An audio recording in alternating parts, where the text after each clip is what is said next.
Sejak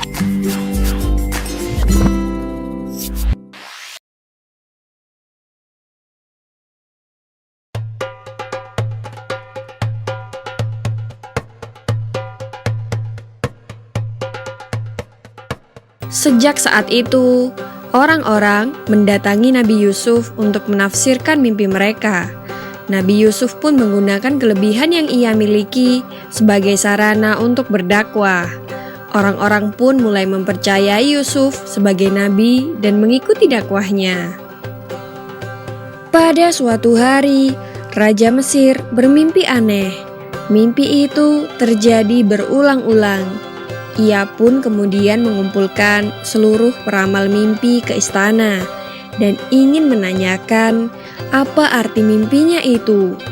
Raja berkata, "Sesungguhnya aku bermimpi melihat 7 ekor sapi betina yang gemuk dimakan oleh 7 ekor sapi betina yang kurus.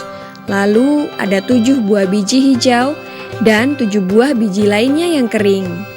Para peramal yang diundang mulai berpikir, akan tetapi seluruhnya tidak ada yang mampu menafsirkan mimpi sang raja. Sang raja kemudian resah dengan mimpi yang dialaminya tersebut. Pada saat itulah, pelayan raja yang mimpinya pernah ditafsirkan oleh Nabi Yusuf teringat kepada Yusuf. Ia lalu berkata kepada sang raja, "Baginda, saya ingat ketika saya di penjara, ada seseorang yang mampu menafsirkan mimpi dengan tepat. Hal itu telah terbukti kebenarannya. Izinkan hamba menemuinya." Akhirnya, sang raja berkenan mengizinkan pelayan tersebut untuk menemui Yusuf. Pelayan itu lalu menemui Nabi Yusuf. Ia menceritakan mimpi sang raja. "Hai Yusuf, sesungguhnya raja kami bermimpi dan tidak ada seorang pun yang mampu menafsirkannya.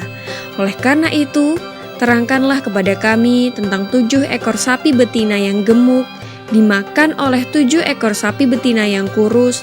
Lalu ada 7 buah biji hijau dan 7 buah biji lainnya yang kering." Yusuf lalu berkata, "Sahabatku, tafsir mimpi memberitahukan bahwa negeri Mesir akan mengalami masa subur selama 7 tahun. Tetapi kemudian negeri Mesir akan mengalami kemarau panjang selama 7 tahun pula." Pelayan itu berkata, "Sungguh situasi yang berat. Lalu bagaimana cara mengatasi masalah tersebut?" Yusuf menjawab, "Simpanlah hasil gandum kalian di waktu musim subur sebagai bekal untuk bertahan di musim kemarau yang panjang." Setelah selesai berdialog, pelayan tersebut berterima kasih kepada Nabi Yusuf. Ia segera menyampaikan tafsir mimpi kepada sang raja. Mendengar penjelasan itu, raja sangat senang. Sebagai balasannya, raja memerintahkan pengawalnya untuk membebaskan Nabi Yusuf.